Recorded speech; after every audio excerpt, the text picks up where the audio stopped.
জি, প্রতিবারের মতো এবারও আনন্দ শোভাযাত্রার প্রস্তুতি শুরু হয়েছে।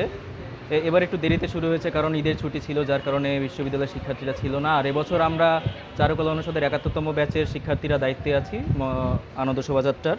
তো আজকেই প্রথম দিন। আজকে আমাদের আনন্দ শোভাযাত্রার যে কার্যক্রম, এই মূলত আমাদের যে শিল্পকর্মগুলো আমরা করি, জল রং, সরা, মুখোশ, এগুলো বিক্রি করেই হচ্ছে আনন্দ শোভাযাত্রার যে খরচটা সেটা ওঠে।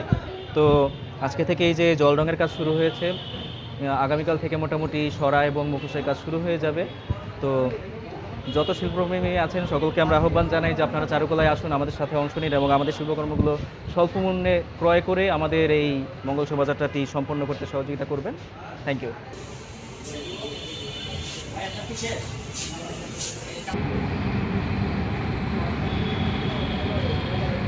আজকে প্রথম দিন নয়, আজকে আমাদের কাজের দ্বিতীয় দিন।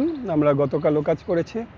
আর প্রতিবারের মতোই আমরা এবারও যে কিছু মোটিভ নিয়েই করছি, যেগুলো আমাদের বৈশাখের প্রথম দিনে র্যালিতে যাবে, সেগুলো নতুন কিছুই হচ্ছে।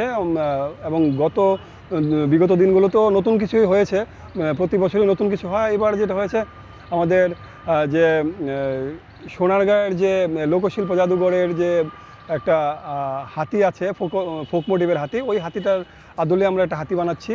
মানে লোকজ শিল্প ধারাকে তুলে ধরার জন্য আমরা এই হাতিটাকে করেছি। তারপরে হচ্ছে আমরা একটা দোতারা বানাচ্ছি। এবার নতুন ভোরের ডাকটানা, নতুন দিনের সূচনা, নতুন বছরের সূচনা, বা নতুন সরকারের কাছে আমরা নতুন কিছু আশা করছি, ভালো কিছু আশা করছি।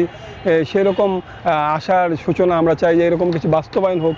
এই আশা থেকে বা এই ইচ্ছা থেকেও আমরা মোরগকে এবারই করেছি, যে মোরগের ডাক হচ্ছে নতুন কিছুর বা নতুনের প্রত্যাশা, এরকম।